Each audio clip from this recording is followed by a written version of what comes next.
Walang US Army sa akin. I'm born to be fight. Pero dapat ikaw ay liable, bawat syllable miserable. Sobrang sakit ng mga sinabi. Sobrang sakit ng mga sinabi mo, hindi na magamot ng Metadol. Ang ipahiya ka sa Metropol, hindi sasapat kahit sa Metatol. Dapat sa'yo sunugin, patayin, buhusan ng ethanol. Dahil ang mandamay ng sanggol, isa kang bulbol, hindi yun metaphor. Tatak din ang luha mo sa lupa kahit sobrang maere ka. Mabilis lang dumag sa umalma ang karma parang missile sa Amerika. Kahit sa gera pa, nangyari pa, walang jet fighter na hindi lumagapak. Mayayari ka, madadali ka, walang nagmataas na hindi bumagsak.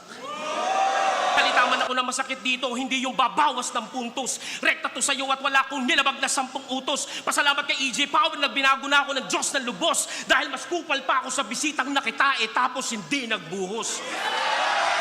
Na demonyo, EJ Power, galingan mo pa, putang ina mo. Dahil pag di mo ginilingan, matutulad ka kay Bruce at Rapido. Nasira ang mga buhay na wala respeto ng mga tao simula nung sila'y tinalo ko.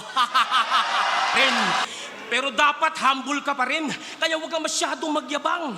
Dahil sa sobrang kayabangan mo, hindi ka nag-champion sa isang buhay sa una mong pagsalang.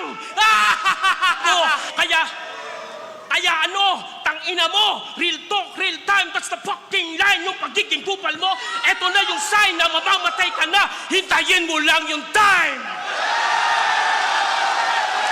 Kaya tanga lang at ang maniniwala ng ako'y nanggahasa. Palibhasa para kang silanseta at akata mga mangmang sa due process of law ng bansa. Tapos pinagmamayabang mo pa sa mga battle mo, ang dami mong pinatay. Baka mas marami pang maniwala kay Tito Badang kapag sinabi kong marami akong kinamay.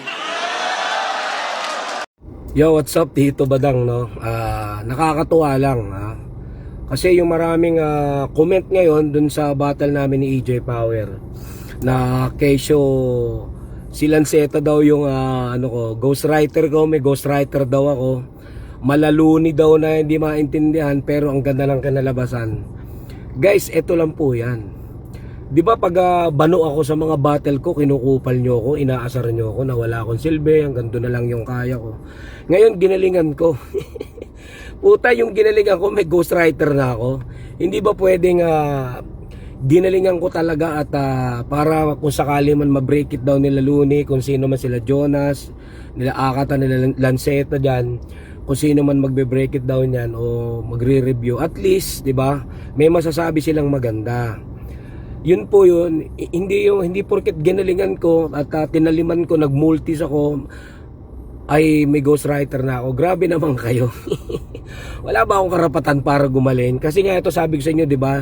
Lahat ng battle ko more on sa freestyle. Kaya ganun yung mga ko, sulat freestyle. Kaya ito nangyari dito, talagang sinulatan ko na maganda. Kasi mahaba-haba naman yung preparasyon namin.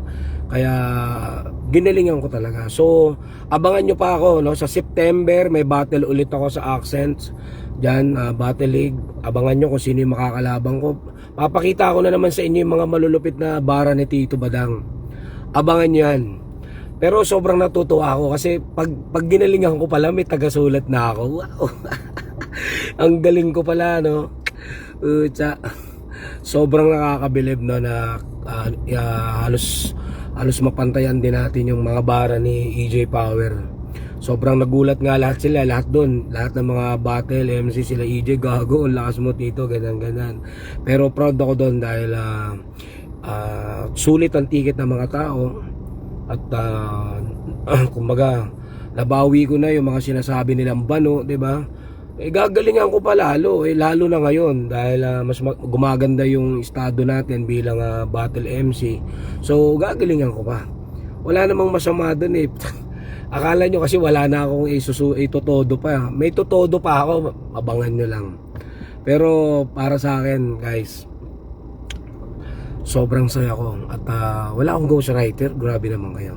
Kaya maniwala kayo sa sarili nyo, kaya nyo rin yung ginagawa ko, magiging magaling din kayo sa buhay. Busy lang ako, pero ngayon tututukan ko ng mga battle ko para mapatunayan lang sa inyo na hindi ako palpak o kupal o banok. Alright. Alasan rep ni Jonah. Yung ngiti sa akin. Sobrang tama mo dalawa ng kaluluwa. Sobrang taba ko, dalawang kaluluwa. Kaluluwa, puta. umabot ng isang wala na, binara na ako. Tsaka naman nagluto ng papa ng magaling araw. Gago, ganda ng gabi na to, sobrang saya. Kaya makakatulog tayo na mas maayos. Yun na nga, no, nandito kami sa Rarios. Kasama yung mga tropa, si Boss, Malinaw.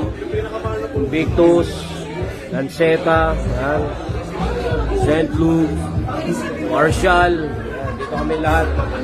DJ Power, kataputang ina mo. Ano na naman, tangina mo, magyayabang ka na naman dito. Inang ina mo, wala akong sinasabi. I-upload na daw ngayon yung laban mo. Oo nga. Hinirata na. Sabi ni boss ni Aliel, yung battle mo, i-upload na agad ngayon. Ina, walang edit-edit. Dito kami yan. Bukod daw yung bukod daw yung vocals eh. Banding. Banding muna. Wala ako naman nila, bigla sumakit. Ano tayo pasalubong, Antipolo. Kami. Kaling ganito? 12 pieces po, 100. 12 pieces. 12 pieces, 100.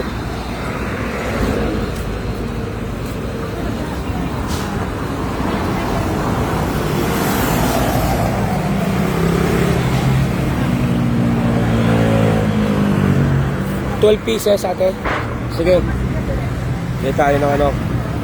Suporta natin to. Sige, pabili ako. 100. Sige.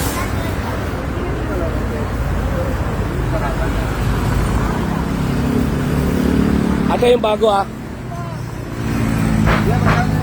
Bago ba yan? Bago? Kasi gumagawa na sa Oo. 200 po.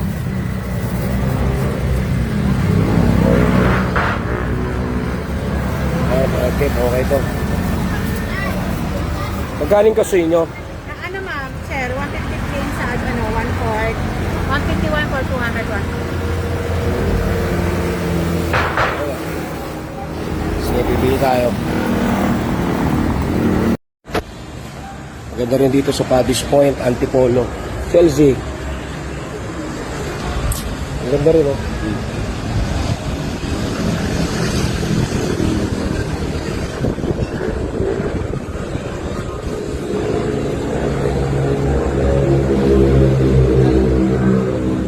Ganito, oh. Ano bibili mo, Shell?